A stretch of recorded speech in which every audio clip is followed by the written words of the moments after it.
Everyone, welcome back to the channel. In today's video I'm going to show you how to remove or delete a credit card or payment from your DoorDash account. So here we are in DoorDash. Make sure you are logged into your DoorDash account, and then once you do so, here on the home page, go and tap on the account option in the bottom of the screen. Go and tap on this account option, and once we are here, we are going to see a couple of options, but the one that we want is to scroll down under accounts and then go to where you see payment. Go ahead and tap on payment, where you can manage your payment method, and you are going to see a list of your payments, whether you have Venmo, PayPal, credit card, Apple Pay, whatever it may be. If you want to remove a card from your account, it's very easy. So on mobile, what you want to do is just tap and swipe to the left. So as you can see here on my cards, I can just swipe to the left on that card. So if I swipe left, the delete option will come available to me. Go ahead and tap on delete.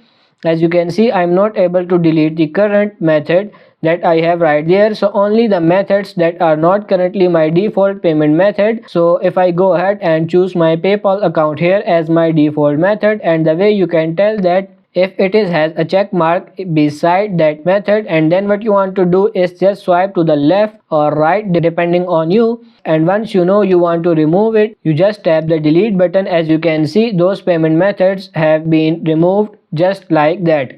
Now if you want to remove all of your payment methods, basically you would need to log out of your PayPal account and basically delete your DoorDash account, and that's a completely different thing, but that's how you remove a credit or debit card from your DoorDash account. If you want to add it back, you would just need to tap on the credit or debit card option right here, and then fill in the purchase details as far as your card number, expiration date, CVC code and zip code, and then just save that and your new card will be good to go. So that's pretty much it for this video. I hope this video was helpful. If it is, like it and subscribe to the channel. Thank you.